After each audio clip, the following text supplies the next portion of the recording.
Well, welcome, ladies and gentlemen, to another installment of Pit Pass Network interviews. We got Matt DiBenedetto today.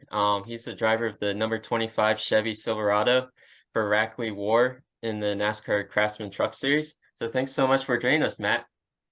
Absolutely, man. Thanks for having me. Yeah, this is awesome. So I guess we'll start out just recapping your season so far. So I guess walk me through your season so far and how you think it's going so far. Yeah, it's been solid. We've the biggest thing that I noticed this year versus last year, and we've had some mistakes and some mishaps, a couple of failures and things, so we're still cleaning some things up. But overall, the biggest thing is that we have a lot more speed this year as a team, which is really encouraging. So we've got, Chevy's been great with helping the Chevy teams and helping us to continue to grow and get better. We have Jerry Painter doing our bodies, who does the bodies for Kyle Busch Motorsports as well, and a lot of the Chevy teams. So that's really moved the needle a lot for our team. We've got a great engineer.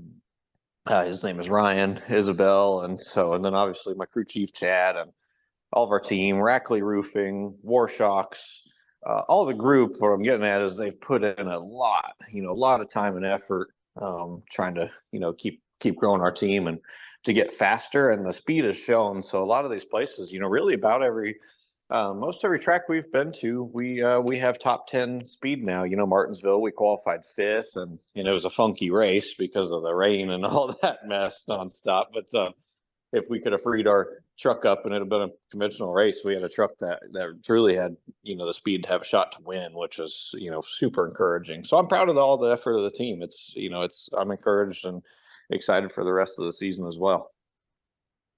Yeah, it's very awesome. And yeah, and I think just having the benefit of having a season last year under your belt and now having your second season with the team is definitely really beneficial as well. Yeah, it's definitely going much better this year. Last year was just a lot of bumps along the way and a lot of growing pains for sure. And the team's buckled down, and I'm just, we're really fortunate to have Curtis Sutton, our team owner, who also owns Rackley Roofing, and then Willie Allen, who owns War Shocks and owns, the race team as well. Just they are so dedicated and so passionate about building this team. So I'm just, yeah, it's not possible without those guys. That's for sure. For sure, yeah, NASCAR is definitely a team sport, so for sure. And you mentioned about Martinsville earlier, and you mentioned the chaos with or just experiencing like the rain tires for the first time in an oval. So I guess walk me through that experience. Yeah, I was really surprised. It was a lot better than I expected. It wasn't as chaotic as I expected. Running on a damp surface, and that was kind of weird because the track got kind of dried up, so it made it a little hard on those rain tires, and those rain tires don't have any stagger either, so that threw a loop, handling wise into the mix a lot. But as far as running in the damp conditions on the oval, to be honest with you, it really was much more tame, and everybody did a really good job. It was more tame than I expected. There was no major issues or anything. It was totally fine to do. So I'm totally okay with doing that more moving forward, and in the proper conditions, obviously not downpour or anything.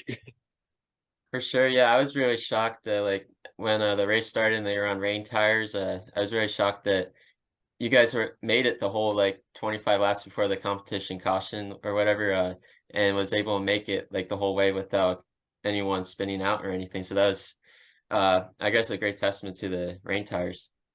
Yeah, I think they did a good job. NASCAR did a good job knowing, the right conditions that we would be able to do it under. And then, it's a testament to the drivers and the truck series. I know a lot of drivers are really young and, maybe a little bit inexperienced, but, most of them they're there for a reason, and they're all, have won in late models and lots of local divisions and things. So they still know what they're doing. And that was a testament to all the drivers in the truck series being smart and using their head and kind of feeling it all out and doing a good job in that first stage, feeling out something that was totally new. So I was proud of that. For sure. And then so NASCAR added two new tracks, or the Truck Series have two new tracks, and one is North Wilkesboro. They're making the return to NASCAR. So how excited are you to tackle that racetrack in a couple weeks? Oh man, I am super pumped for that one. It's gonna be jam packed. I know that. But yeah, I'm really excited for North Wilkesboro. That's gonna be a good time for the fans, and but especially, I mean, selfishly from a driver's standpoint, I'm really pumped because of all the history there, and it's a short track. Anytime we're adding a short track onto the schedule, I think everybody's super happy, and especially one as historic as that place. Yeah, for sure. And it's just crazy that I would have never thought that the racetrack would come back, because it's been gone for so long, but it's back now. So I'm excited for that. Yeah, man, they've done a really good job. Everything looks great out there, and I'm just super appreciative for like Dale Jr. and all the folks at NASCAR and everybody who's really pushed hard to make this work. It's not possible at all without all that support and push, and having such influential people like Jr. and a lot of the drivers in NASCAR pushing to make it happen. So they definitely deserve all the credit, man. Them and NASCAR, I'm excited.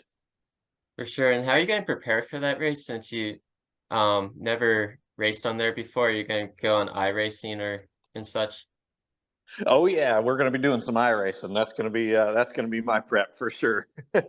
For sure. And so the second track I mentioned there's two new tracks in this schedule this year, and the second one is the Milwaukee Mile. So do you have any previous experience on that racetrack? I barely do. I've done a test in a cup car many years ago. I believe it was 2009, maybe. I think it was 2009. I did a test um, in a cup car. It was me and Joey Logano out there, and it was yeah, I like the track. Yeah, it's definitely a challenge. It's very different than a lot of places we go. It's kind of easy to feel almost feel lost on the racetrack. It's different. It's flat, so it presents some pretty unique challenges. But it's just neat how versatile NASCAR has gotten. Going you see Cup going to the Chicago Street Course, and us going to North Wilkesboro, and cool road courses and all these things. It definitely shows that NASCAR is not stuck in their ways or anything. We're doing all kinds of cool stuff in the sport, man. For sure. And you mentioned how Milwaukee's more of a flat short track. And there's flat short tracks and banked, like Bristol is banked. So your driving style, which do you like prefer? Do you like the more banked short tracks or the more flatter? You know, um, I think I'd probably say I'm partial to like a Bristol or something, and the banked fast tracks, fast short tracks, things like that. But I say that, but I also really love going to tracks like New Hampshire, or the place I've always run good at and loved, and that's kind of a little bit more. Reminds me a little bit more of like a Milwaukee and stuff. So to answer your question, I guess I've gotten asked these questions of what tracks do you like or do you prefer and things, but honestly, I kind of just like them all. It's nice to have diversity. If we ran short tracks every week, then I'd be like, I wouldn't mind mixing in a mile and a half here and there, and we love road course racing and just so yeah, I don't have necessarily a particular favorite. I just like it all. I really look forward to road course racing, of course. So no, I just like seeing the diversity on the schedule.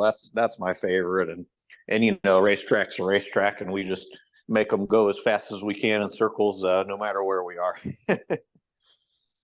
For sure. And yeah, the one short track I can think of that's not ran in the top three series, but they do it in the well, now it's called the Arkham Menards West, but it used to be called K&N, uh, Irwindale. And I know you're a California boy. So, is Irwindale like, have you raced on there before when you were in K&N?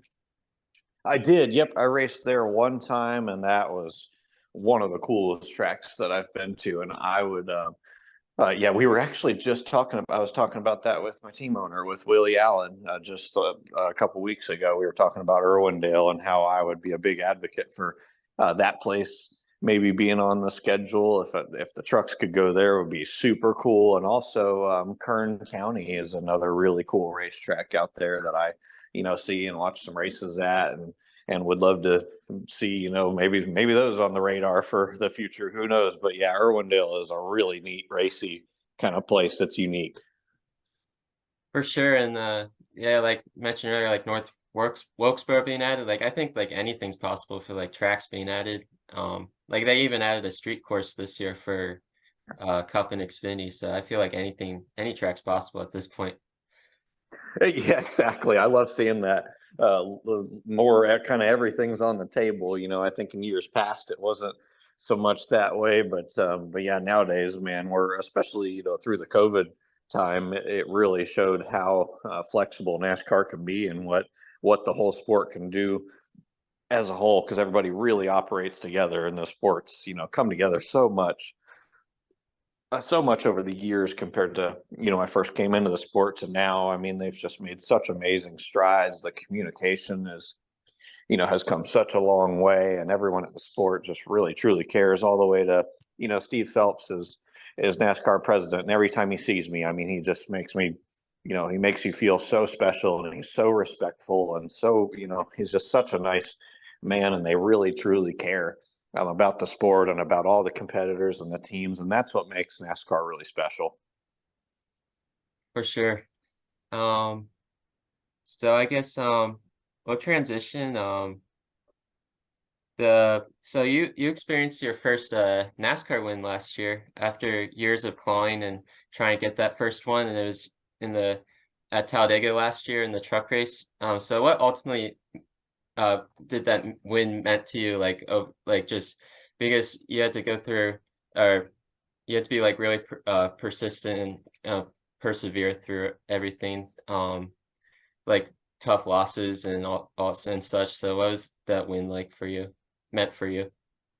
Oh man, it was so special. Like, I am so thankful, because it felt like a million pounds was lifted off of my shoulders. That's for sure. And I'm it was extra special too, just because of how much it meant to a family race team, to be into Curtis Sutton and Willie Allen and our whole team. That was a really special part for me. So I wouldn't have changed a thing about it. I'm so thankful that my first win came, there, and with them, and in such a, in dramatic fashion too, with such a crazy finish and all. So yeah, it was really special, really neat to get that, get that one lifted off, that weight lifted off my shoulders, and I'm here to win.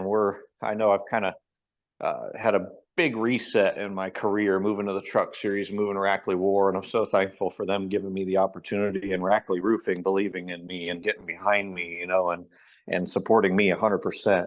So that was really special. And I'm in a spot, my career, where now it's kind of like it was like a reset, going to the truck series, and building this program. And my goal is to really be where we can win consistently, and in my career. I want to be winning week in and week out, and that's kind of what we're working toward, because that's I've been in the Cup Series a long time and been around the sport, and been made a lot out of a little in some certain situations, and got great opportunities, and been very close to winning many times. The Wood Brothers car, and in the '95, and all that. But at this point in my career, I'm just definitely ready to be known for, and I know it's taken time and getting there as far as team wise and all, but I want to be known for winning, very consistently, and being in a dominant position. So that's kind of what I'm working toward. And the trucks have really rejuvenated a lot of kind of my joy and passion for racing, because it is such a fun atmosphere, and the series is an absolute blast. And I really love the truck series. For sure, yeah. Truck series racing is definitely really entertaining because it's a little different than Cup because like a lot of years like there's a lot of new drivers that show up because they're just building their career. So it's always fun like watching new drivers enter the series. So it's definitely unique.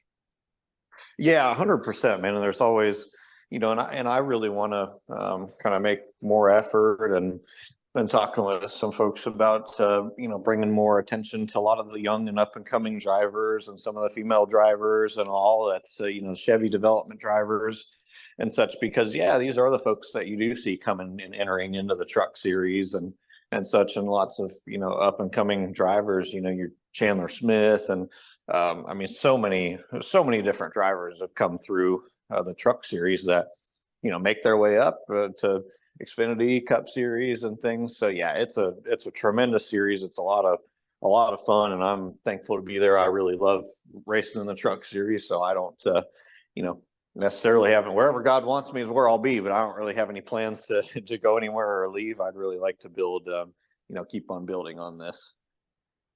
Yeah, that's really cool. And that Talladega win I mentioned earlier, it was also Rackley Ward's first truck win as a team.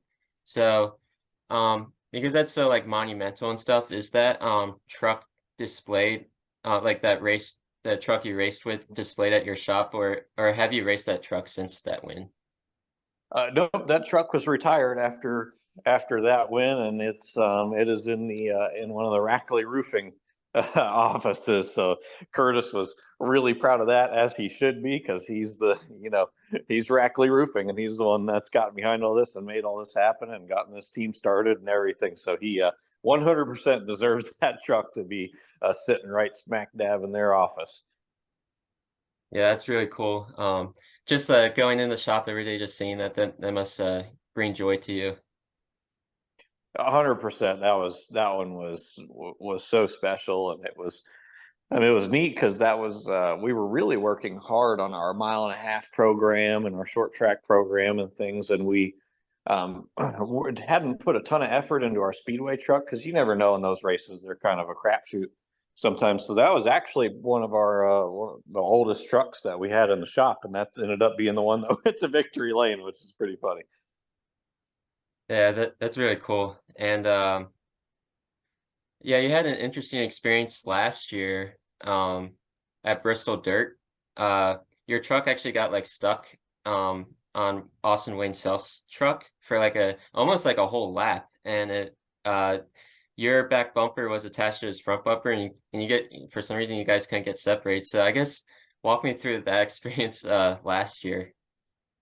Yeah, that was, oh my gosh, that was a nightmare, but it was funny looking back on it now that I can laugh at it.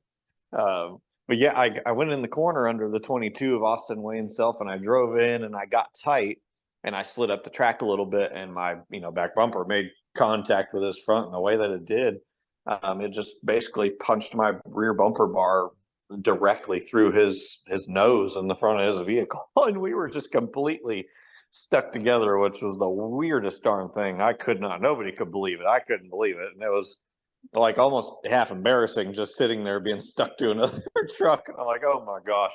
Um, but NASCAR took immediate action after that and changed the rear bumper structure and stuff, so that won't happen again. But I'm glad. I guess I could be the guinea pig for it. Yeah, that's so hilarious, just the experience. Yeah, and so I think a couple weeks from now, uh, you're going to race at Darlington.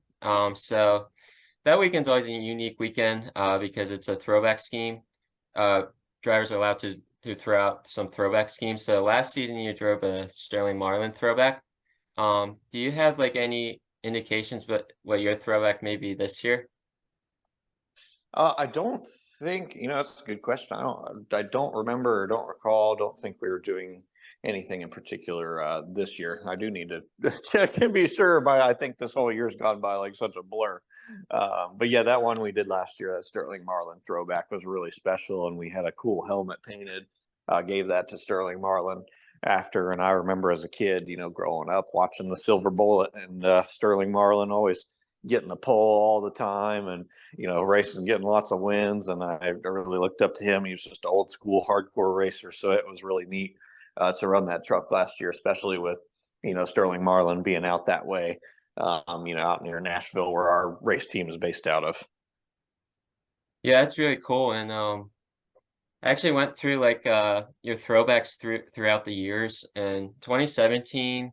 Your throwback was when you were driving for Go Fast Racing was Bobby Allison, his mower High Life Buick, and then in 2018 you drove when you're still with Go Fast Racing, you drove a Jeff Burton X-Side throwback, and then in 2019 it was unique. It was not NASCAR related, but it was IMSA. You did IMSA GTO throwback, and then 2020 Tiny Lund when you drove for the Wood Brothers, then throwback for him, and Elliott Sadler in 2021, a throwback for him when you were in the Wood Brothers as well, and then obviously last year the Sterling Marlin. So I guess um I guess tell me which one maybe stuck out, like which throwback you probably is the most memorable for you. Man, it's it's tough to pick. I'd have to pick one out. All of them were so special and so neat, and the one at the '95 was special for Toyota, and then being with the Wood Brothers, just all the history there is speaks for itself, and was so like overwhelmingly cool. Just being a part of it and seeing my name on the car of race vehicles of heroes and people I looked up to, and knowing all the history of the Wood Brothers, that was so special. But for me, I chose the Exide batteries, Jeff Burton paint scheme, because when I was a kid and my parents were passing through the channels on TV, and and passed by NASCAR, and I made them go back to it and made my parents start watching NASCAR, and I loved racing and loved cars and all. The '99 Exide batteries car, Jeff Burton was my favorite. That was my favorite car, my favorite driver, and I pulled for him every single week. And he was my guy, and I was 5 years old, and so from 5 years old on, Jeff Burton was my guy. And so that was really, really special. To then fast forward, if you'd have told me as a kid that I would run in the Cup Series and run a throwback scheme to the Jeff Burton scheme and all that stuff, I would have, I wouldn't even believed you. That's beyond a dream come true. So that one was really special to me. Yeah, that's really cool story there.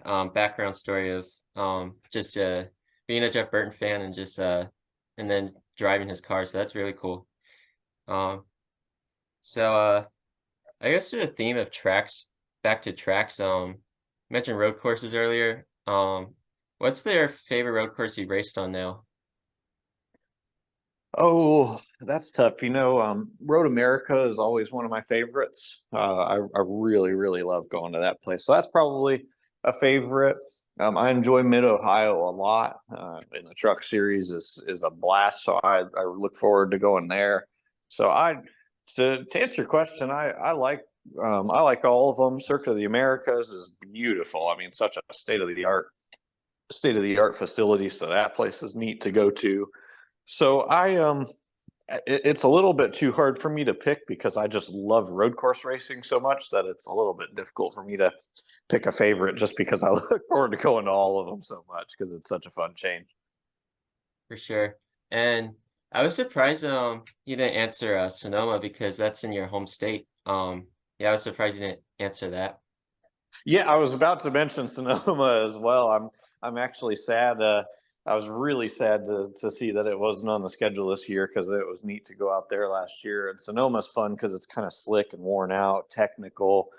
So Sonoma I would put that up there in the top of the list as well. It's I really don't even think I could pick a favorite. Maybe Road America. I would say I maybe would barely inch that one at the top. Yeah, it's really cool. And speaking of Sonoma, it was actually the track you got your first ever Cup top five at, and it was kind of a special race too because you did a Darrell Waltrip throwback because it was his last race commentating as a full time commentator, and you honored him with the throwback scheme for him. So, what did it mean to honor him like that, and then let alone pull off that impressive finish as well? That was so special. And I remember before that race, being able to give Darrell Waltrip a big old hug, and how much it meant to him, and just how special it was, and how much of an honor and how humbling it was for me to be able to run that scheme, and then getting a fourth place finish, and being, we had a rocket ship of a race vehicle that day. So that was really, really special. I'll never forget that with DW.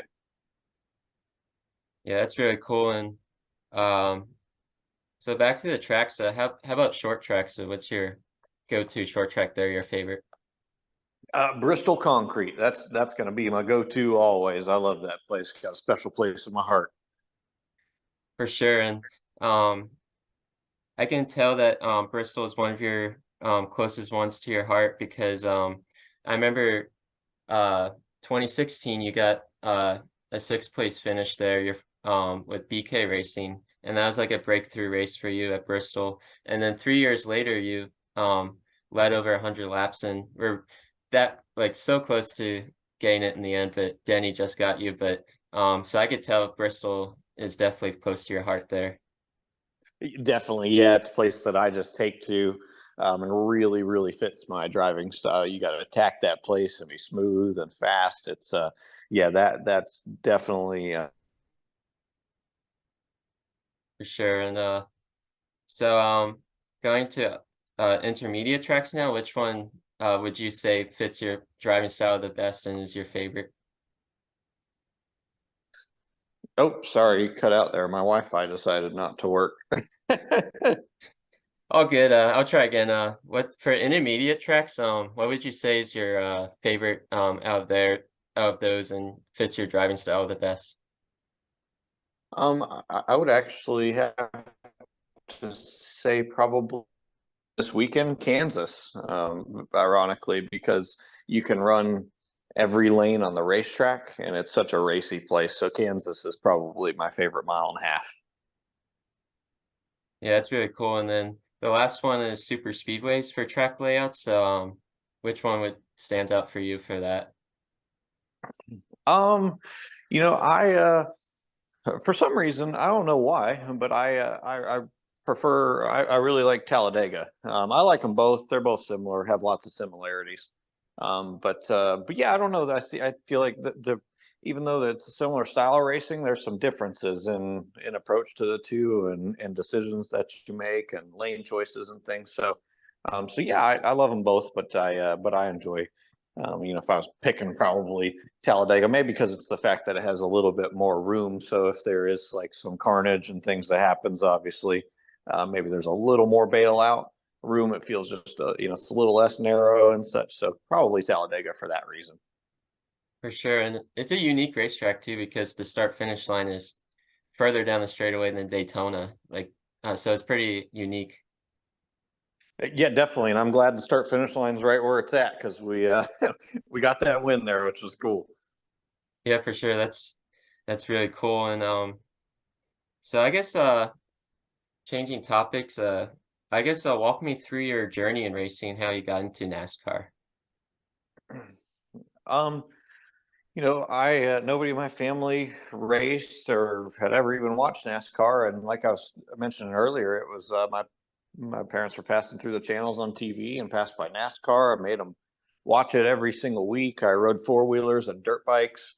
We lived on 6 acres of land, so I just rode every single day. So I was just a gearhead from the time I was a kid, and I played little league baseball. And a kid on our team that I played on actually raced at Cycle Land Speedway in Chico, California, where ultimately Kyle Larson and I ended up growing up racing together. So we went out there and checked it out. Our friend that raced, and I've obviously very clearly wanted to do it. So for my seventh birthday, I got a go kart. We started racing, and sort of the rest is history. And it was more so from other people pushing and encouraging us to pursue this more than just a hobby. Is what pushed us to do this and to move across country and all. And I'm very blessed beyond measure to have a family that was willing to do that and sacrifice, everything for me to pursue this dream. And here I am. So I'm very fortunate that God gave me an amazing family, that's for sure. And it's been a long journey and a long ride, and I'm really thankful for where I'm at today. And it's all flown by really fast. For sure, yeah, that's really cool. Story of how you got brought up there, and what was your do you remember your first ever car number? Yep, it was. I always raced the number 44, so that was my number and my race car number all growing up through all the years, and even in late models and all, we were number 44. Yeah, that's really cool. And So your last name's DiBenedetto, so it sounds like an Italian name. So do you have any relatives from Italy? Not currently, but yeah, my family is our heritage is Italian. My father is actually full Italian, and his whole side of the family. So and my full name is Matthew Guido de Benedetto. My grandfather's first name was Guido. So obviously we have a we definitely have a very Italian family. For sure, that's really cool. And so the Dover Cup race got um postponed from Sunday to Monday. So you've obviously experienced that a lot where you had to wait another day to for a race to start. So how do you like control your like nerves or when a race gets delayed and when you have to wait from like one day to the next?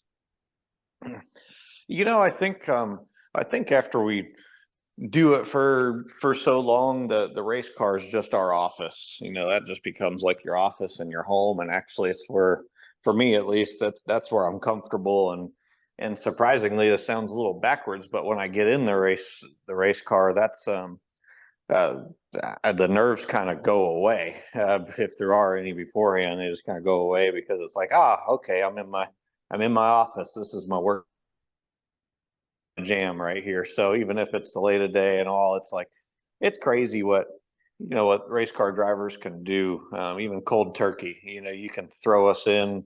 You can have a whole day or whatever. I mean, we've done situations where I've just gone straight out and qualified. And been showed up to the racetrack, haven't been there in a year. And we go out and qualify, and you got to lay a heater down. I mean, you got to lay a lap down, put it all out there. But I think it's just so ingrained in us because we've done it for so long, and that car feels like literally a part of us.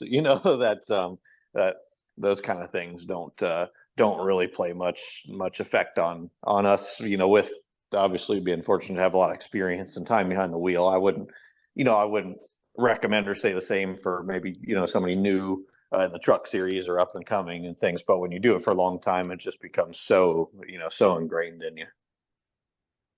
For sure, that's a really unique perspective there. So I guess the next question, I actually thought of something before that we changed topics. The or when the COVID-19 pandemic started, like the practices were not happening, or like, but then were limited later on. So how's that? And they're still kind of more limited than it used to be. And so how's that like change your guys' approach to the weekend and then to race day? Yeah, I think it's been really good. All that kind of changed, condensed the schedule down and just made it more efficient and more cost effective for the team. So that's probably the best part. And obviously, I'm cool with it because have been doing this a long time. So, but it may be a little tougher on some of the young guys. Not having a whole lot of practice, you got to get up to speed pretty quick. So that's the catch to it, where it's tough. But no, I like how efficient the schedules are now and how cost effective it is on the teams and how much we really don't. There's no time wasted at the racetrack and in the schedules, man. They really do a good job making it as efficient as possible, and it presents some challenges, along the way too. Obviously, you got to have your stuff right, and you better have your truck right and everything because you got only 20 minutes, and you better be close, unloading. So you really got to do your homework and be prepared. For sure. And speaking of like setting up your truck and stuff, do you like obviously every driver probably would prefer their car to be like neutral. But if it had to be loose or tight, which one would you prefer? Yeah, if I had to choose, I would prefer it to be a little more on the free side because it sort of depends on track, but especially I would prefer it to be on the free side because you can still make some speed out of it and do some different things, get creative. Whether it's like just Kansas is this weekend, so for example, there if you're loose, you may be able to make the top work. Maybe the top tightens the truck up a little bit and things. When you're tight, you just kind of feel a little bit helpless sometimes. For sure. And I'm trying to remember the start time of Kansas, but I know sometimes like the when the weather changes, it changes how the car handles. So I'm not sure. it is I think the Kansas race starts in the evening, but then it's going go to the nighttime then. So is there going to be just during that race is going to be a lot of adjustments probably going to need to be made. Kansas, ironically, I don't know exactly why, but is one of the most sensitive places that we go. So when we start off in practice, especially for the trucks, we will probably start off on a green racetrack where it doesn't have rubber on it and everything.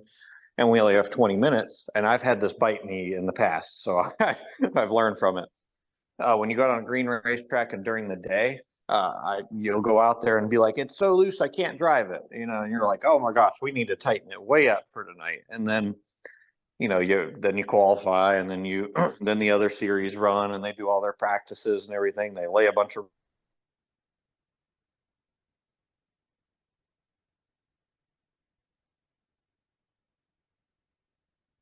But I think I lost you, Matt.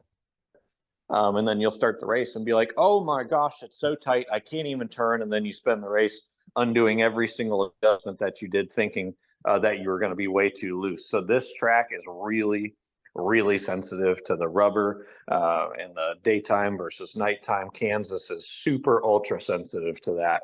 So I'm thankful to kind of have learned from mistakes in the past. Doesn't mean that it's always the same, and doesn't mean you can't make mistakes moving forward. You always going to be a student of the game. But that's one big thing to pay attention to, in general.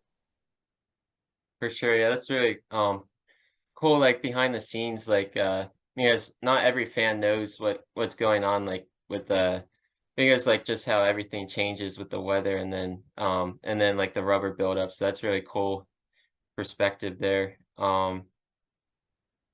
So the transitioning to another topic, I feel like Las Vegas suits your driving style really well because you have two runner-up cup finishes there. So would you say that's fits your driving style really well? Yeah, for some reason, man, Vegas is really love racing. It's between Vegas and Kansas are my two favorite mile and a half for sure. Yeah, that's really cool. So you've driven for 4 NASCAR Cup teams over the years: BK Racing, Go Fast Racing, Levine Family Racing, and Wood Brothers Racing. What would you say was your favorite memory with each team, starting with BK Racing? Yeah, BK Racing was the sixth place finish at Bristol was so special. That was the team's best finish in their existence. So that was really neat. Go Fast Racing, we finished top 10 in the Brickyard, which was really neat, and we just had tons of we had great people. Gene Need was my crew chief, and we really, I had some great people around me where we all together, built that team into performing much better than they had in the past, and made a lot out of a little because we were on a very, very tight budget there. So that was really special. And just being a family team, those folks are still family to me. Mason St. Hilaire, who ran the team, was general manager. He's like a brother to me. So it's just amazing the family that you meet along the way. So those memories are as special as anything. Really is with the people. And then going to the '95 team when I took over, Casey Kane, when he stepped away, that was, the most special part about that was the team went through a lot of transition in the off season, switching to Toyota, and it was and it took some time to really build that team throughout the throughout the year, because we were a little behind to start the year. And man, what was so special there was once we really hit our stride at the halfway point in the season, and our team was just like a well-oiled machine. And it was so special to see that team, who had been a family team and growing over the years, to that second half of the year where we were running top 5, top 10, flying every week. I mean, had tremendous speed. And it was because, again, goes back to your people. I can be as good of a driver as I want, but I'm absolutely nothing without the people around me, just like an NFL quarterback, and that was ultra special. That second half of the year was some of the most fun I've had in the Cup Series ever, because we were just having a good time. The team was working so hard, and we were, and then obviously contending for wins, running top 5, and it was really special.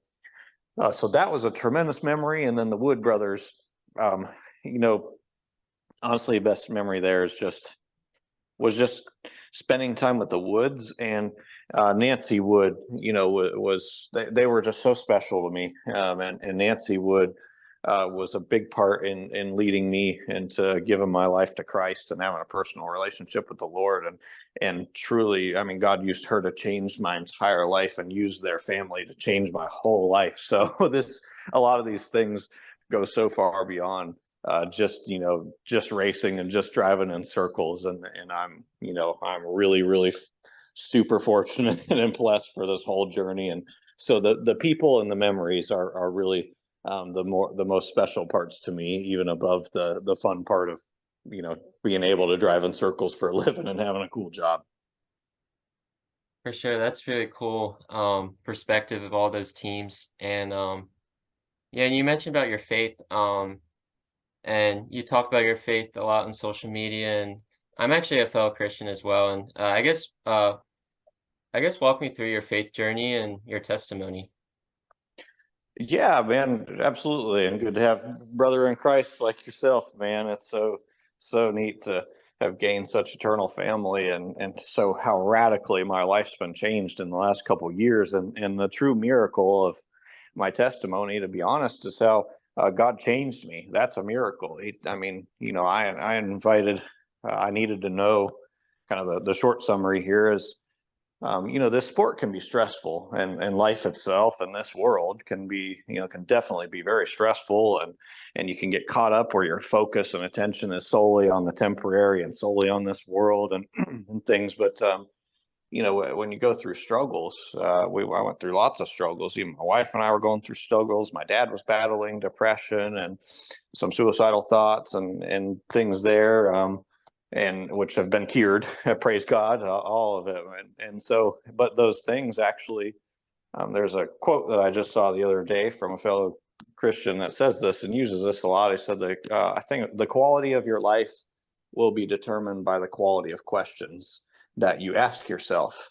And it's funny, it took those vulnerable points in life where you just really feel beat down by this world to finally ask quality questions that we should be asking, but that this world may not want you asking. And so these questions of like, man, what's the point of all this stuff if I win 6 championships and all these things?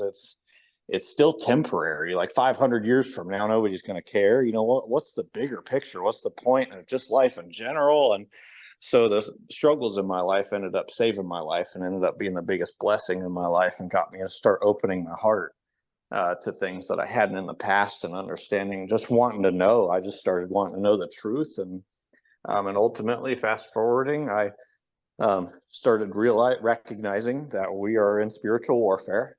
There's a spiritual battle, and just like in racing, I want to know my enemy. I want to know my competition. And when I started realizing that I had an enemy that's after me, and trying to tear down my life and steal, kill, and destroy, and steal my joy and my happiness and everything, and that this whole world is built to discredit God, and that enemy is trying to just pull me away from God and trying to steal my soul, trying to that's truly it, just trying to steal my soul eternally, and for the benefits of money, corruption, and power, and to get our focus, solely on this world. And so, anyways, where I'm getting at is, I gave my life to Christ. My wife and I together got baptized, and man, I can tell people it's not some religious tradition or ritual or something. I got baptized in the Holy Spirit, and God truly came to life in me, and I came alive, like breathing for the first time. And now the Word of God is like fuel to my soul and my bones, and I can't go. How did I walk? I just go every day. I'm like, how did I walk through my days alone, and how did I walk through my days without God? And He's trying to protect us. He's not trying to harm us. He came to the world to save it, not to condemn it. Not to condemn the world. He loves us so much. And now, I recognize how important my life is, and how this world is so temporary, and how the big picture of life, and what Jesus did is real, and how important those things are. And now my life has been filled with so much love, joy, happiness, peace beyond comprehension, and all. And it doesn't mean it's a smooth sailing, easy road. By all means, we're still in a world that's tough and full of lots of heartache and suffering and pain and things. But it just has made me want to love people much more. And I'm like thankful every single day for what opening my heart to God and His Word did for me, and not trying to read it with a sense of pride, reading His Word with a sense of humility, truly just God renewed my mind, renewed my heart, and rid me of much darkness and many things that had a lot of strongholds in my life that I didn't even recognize and realize. And so now I'm so thankful that, just like to wrap up here, like the song Amazing Grace says, Amazing Grace, how sweet the sound that saved a wretch like me. I once was lost, but now I'm found, was blind, but now I see. I was blinded by so much by the enemy. And once I started fighting against that enemy and recognizing exactly who he is and ridding him out of my life, and realizing the power and authority in the name of Jesus Christ that this world does not want you to know. When you start recognizing and realizing that stuff, man, it just pumps you full of life. And I'm thankful every single day for where I'm at in life now, and how appreciative I am for what God has truly done for me. And He's changed me. That's a really awesome story and testimony, and just thank you for sharing that. That's like really awesome. And you mentioned you got baptized in 2021. It was actually from Michael McDowell. So what did it mean to have like a fellow competitor on the racetrack baptize you? Oh, that was so special, and I'll never forget that. Man, McDowell was God sent him to me, and through a time where I started kind of just asking these questions and praying, and all of a sudden people start getting thrown in my path. And Michael McDowell was a key player to these people that were getting thrown into my path to try and, because God was pursuing me really hard, and because I started opening my heart to Him. And so McDowell, I remember we were walking into Richmond. We parked, and we actually ended up parking right next to each other. And this was kind of right when I was at my, I call it my 99% mark, where I was like understanding of a spiritual battle, but I needed to know the truth and was still figuring things out. And I was walking in the racetrack, and I was just kind of I got a little more vulnerable with McDowell. I said, "Hey, man, I'm kind of battling some of these things." And I said, "How do you view this stuff going on in the world and all these battles, through your faith perspective?" I mean, I had no idea. And it was weird to me how difficult it was for me to just ask a very simple question. And now I recognize that, you know, it's a spiritual battle, and there's an enemy that doesn't want you to ask those questions. So I know exactly why it was difficult for me now. But he answered me. God spoke right through him, and he looked me right down to my soul, and he spoke something to me that changed my life. He said, "It's all temporary. I know how the story ends, and I know who wins." and and also, to add to that, who already won. Jesus already won. He said it's finished on the cross. It's already done. God's kingdom's coming, and He made the way where we can be born again. He wants to give us the free gift of everlasting life, and He wants to give us the gift of the Holy Spirit living in us and making us clean in His sight. It's a beautiful gift. So when he spoke that to me, it sparked something where what changed my life was what he said. Um, what hit me really hard was that he didn't I realized and recognized that he didn't have some kind of religious belief. He truly knew it in his heart. It was alive in him, like God was alive in him. And I knew there was something, like he knew what he was saying with absolute certainty, not some just belief and hope for the best on the other side, because we all have to face death. But when we face it in this world and we choose to question it and face it here, we can be born into eternal life here. We can meet Jesus here, not on the other side. You don't want to die in your sins and meet him on the other side and live blindly to him and reject him your whole life. And that's what I was doing. And when he spoke that to me, it absolutely changed my life, and it got me to really open up. And I went, okay. And I started reading, praying, and I had a kind of an encounter. I had a truly an encounter with God, and I gave my life to Christ. And my wife and I put Him first as authority over our lives. And then I asked Michael McDowell if he would be interested in baptizing us, because he was such a godsend to us, and he did. And man, it was so special, and that's something I'll never forget. And having a competitor do that was really neat, and it's amazing the things that happen right within the NASCAR industry. For sure, that's a very awesome story there. And um, speaking of like other drivers, have you had any conversations about like Christianity with other drivers in over the past few years? Yeah, they've actually, I mean, a lot of the drivers have been a humongous impact in me and helping mentor me and helping, just lead me into closer personal, growing my relationship with the Lord. And because it's not a religion, it's a relationship, 100%. I mean, I know if people said, oh, Jesus isn't real, that would be like to me saying, oh, my wife Taylor isn't real. She doesn't exist. It's like, no, she's in every facet of my life. God lives in me. But yeah, to answer your question, Michael McDowell, after I, got saved, gave my life to Christ and all, I was kind of on my way on this newfound spiritual journey. And some of the drivers have Bible studies at the racetrack. So Motor Racing Outreach is a group, that kind of basically brings the church to the track since we are, racing on Sundays and on weekends and stuff. Um, so those between those folks, Michael McDowell, Corey LaJoy, Chase Briscoe, man, my mind is blank. Austin Dillon, and there's been Eric Almirola was also a big impact on me as well, and was so generous after he had found out after McDowell told him I gave my life to Christ. He was just immediately first thing came up to me when he saw me at the racetrack and started talking to me and how happy he was for me and welcoming me to be an eternal family. I mean, so yeah, that's just, I'm being long winded here. That it's just the beauty of this sport. It's much beyond just going out and driving in circles. It's truly a family. For sure, that's very cool. And do you have it, or who's your favorite Christian singers out there? Um, Man, we went to a Charity Gale concert at our church actually, which was so neat. So I really like Charity Gale. I would say, oh man, my mind is blank. I like some for working out. I like some Toby Mac songs. Oh, why is my mind blank? Hang on, I'm pulling up my playlist as we're on here so I can.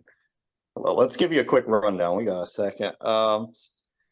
Zach Williams, Less Like Me, Rhett Walker, I like him. Ann Wilson, My Jesus is one of Tay's favorites, and that's a good one. Crowder, Kane, man, let's see. Hang on, I want to. House of the Lord by Phil Wickham is a good one. So yeah, I'm just going through my playlist here. So that's all I listen to now.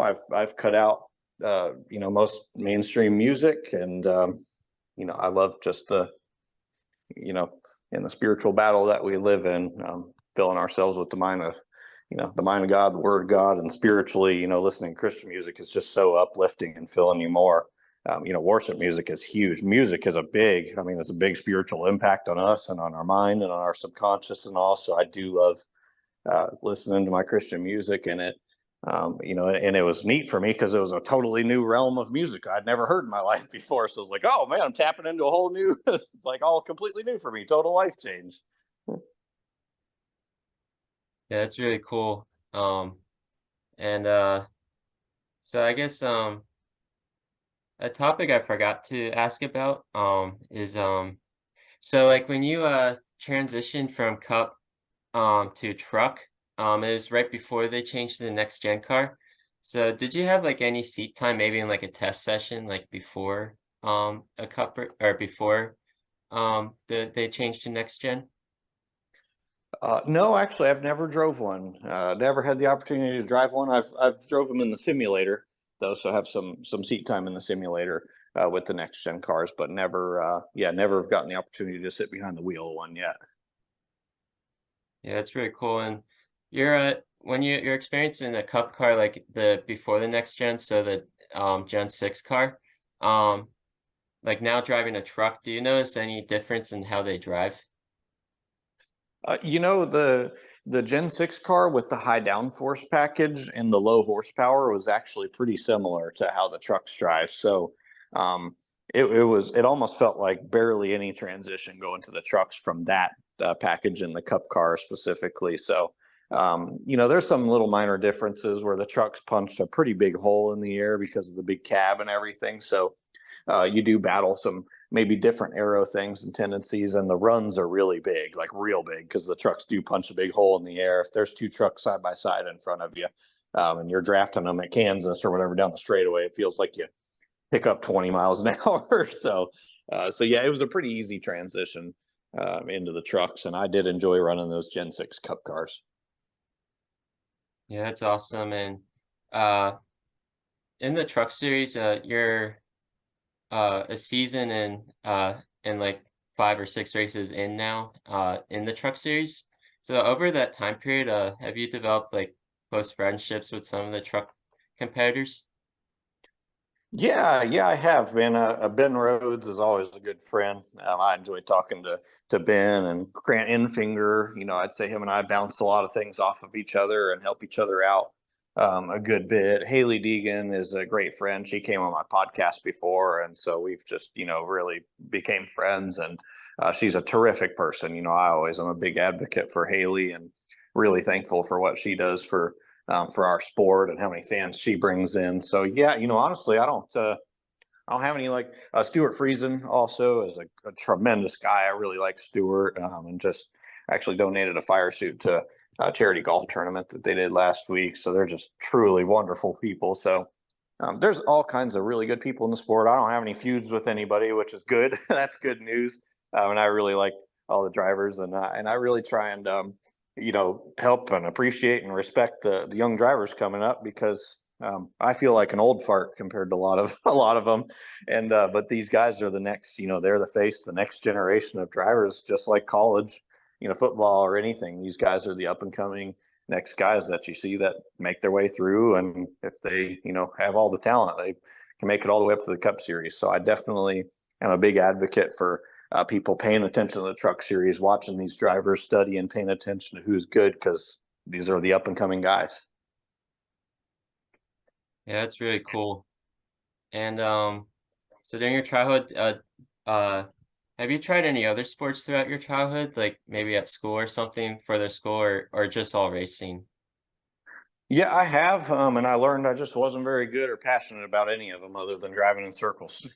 So it's got to have an engine, and I'm a gearhead, so that's my main passion. I played baseball. That was actually my dad's passion was baseball. He was big into baseball. He's coached a scouting league for the Mets years ago and things. So that's his passion. I played baseball when I was young, and I was average. I was fine. I had a good coach. My dad's, very smart, but my heart and soul wasn't into it. It was racing is the only thing that really just clicked with me, and riding four wheelers and whatever it was. That's my passion. And fast forward to today, those things still haven't left. I have a four wheeler that I very cautiously will ride. But I'm a big gearhead. I love cars. I love modding cars. Love making my street cars loud and obnoxious and cool. And I'm friends with a lot of the car community in Charlotte, and a lot of guys that drive a bunch of exotic cars and stuff that are like family to me. So pretty much cars and racing, man. That consumes a lot of my life. Yeah, that's really cool. And uh, do you enjoy watching or like watching on TV any other sports than racing? Yeah, I do. I like sports in general. Football for sure. I enjoy watching football. A bunch of my friends go to the Charlotte Hornets games, so I want to go with them to that. So I think what racing has done for me and doing it at a professional level gave me a greater appreciation for other professional sports because I know that there's so much in our sport that goes on behind the scenes and so much preparation, all the things that people may not realize or know how in depth it gets, and how difficult it is and how perfect everything has to be when you're at a professional level. And it makes me really recognize that and appreciate that about other sports, even hockey. I've gone to hockey games. I just kind of, it gives me a greater respect for what they all do because of anything at a professional level in sports is just unbelievably hard.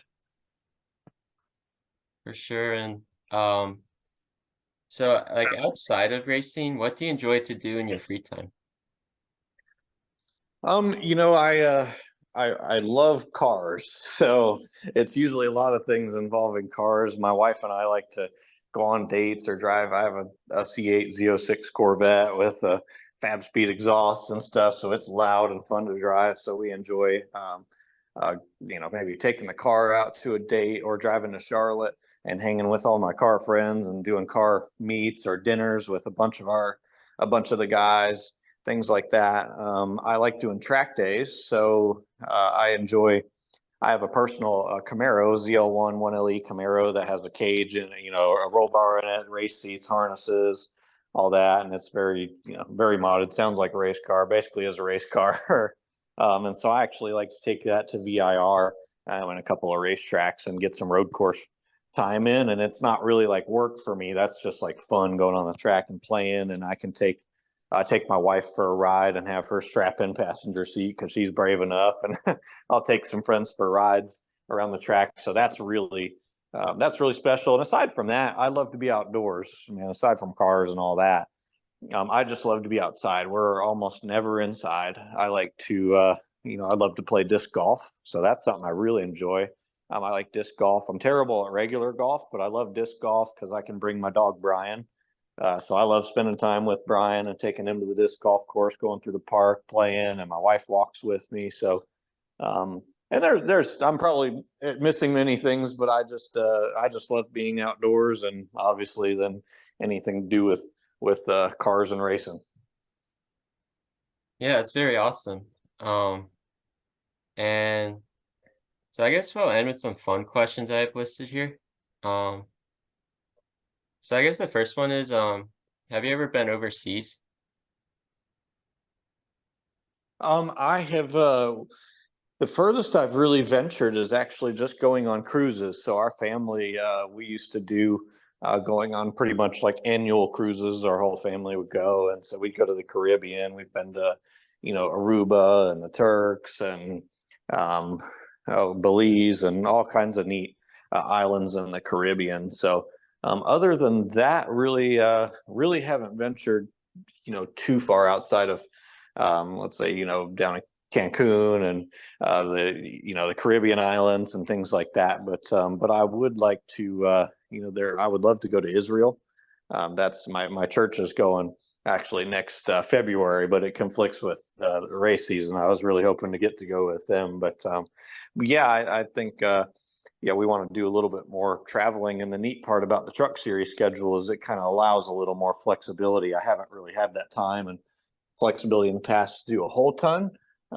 So yeah, now we have a little more flexibility to do those things. But we also we're pretty simple. I left out one big one. We love to go camping too. I have my GMC dually truck, and we have a camper, a toy hauler camper, and we love taking our dog Brian camping. We like to go to Ocean Lakes at Myrtle Beach. That's our spot. We go post up there for a week and hang at the beach. So we love to do camping, and I love to cook. That's another big one. I really, really have a big passion for cooking and smoking food. I'm always eating, always cooking, smoking ribs. I'm doing a pork butt overnight tonight, so, so ironically. So we love to go camping, and we bring out our Blackstone. I bring out my smoker, and we set up, and we have a cool fenced area, and Tay decorates it and puts a bunch of lights around and everything. So we have a really cool setup for camping, and we love to just cook food, hang out, and relax. And that's and most importantly, our dog Brian enjoys it a lot too.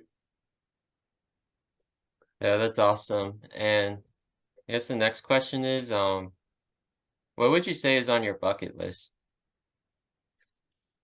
Oh man, that's a good question. I feel like I've been so fortunate to do so much that I I don't know. I think bucket list. I've checked off so many darn cool things. I wouldn't mind going overseas or going to Israel would probably be.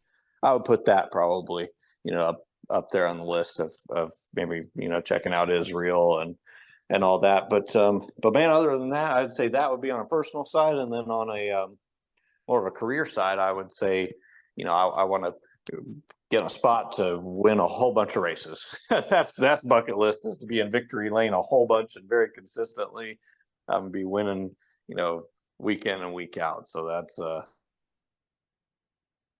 slash personal as well. Definitely doing lots of winning and racking up a bunch of trophies and especially being in the truck series and kind of having a big shift and change in my life and career. That's the ultimate goal. Yeah, that's very awesome. And so The next one is, do you have any, I know your one nickname's Matty D, but do you have any other nicknames? Yeah, Guido for sure. My middle name. A lot of people over the years have called me Guido. When I drove for Joe Gibbs Racing, actually everybody at the shop called me Guido, and a lot of the guys that are still, I see from Gibbs still call me that to this day, and that goes all the way back to '09. So, yeah, Matty D and Guido would be the two main ones. Yeah, I also heard, D Burrito before too. Yeah, I forgot about that. So D burrito was a funny one that came about from just eating food. I even made we had a thing at New Hampshire Speedway where I made burritos with fans and stuff. So people that know me know that I just have a passion for food. So D burrito was easier to say than DiBenedetto. So that one caught on for a while too. Yeah, that's so funny. And so I guess the next question, what would you say is, your favorite ice cream flavor? Oh, cookies and cream or rainbow sherbet for sure. Those are my jam. Yeah, definitely for sure. Those are definitely some go-to flavors there. 100%. Yep. So I guess wrapping up this interview now. Everyone at Pit Pass Network enjoys to donate to a charity after each interview. So is there a charity you would like to highlight for us?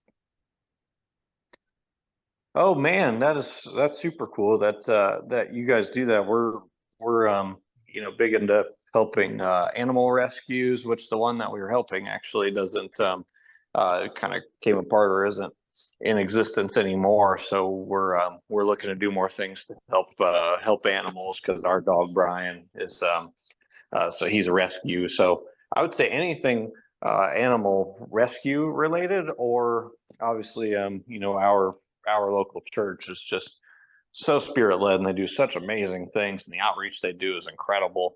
And so we definitely donate to there and tithe to there, and some amazing things have come about from what they do. So those are kind of our two go tos. Awesome. And what's your church's name, just so they know? It's Christ Alive Church in little old Newton, North Carolina, where I live at. Awesome. We actually recently had a NASCAR day there. It's cool. I shared my testimony with our pastor Mark, who him and his wife Tiffany are our family to us, and we had some cool cars there. I had my Z06 Camaro, and some friends brought their really cool cars, and had a Ferrari there from my friends at Chicago Motor Cars, and so we had a really neat day there. So we brought, it's neat as just a proof of how God can use anything for His glory and for good, and He can take driving in circles and having cool cars and things to lead people into His presence and on campus and things. So that was really neat.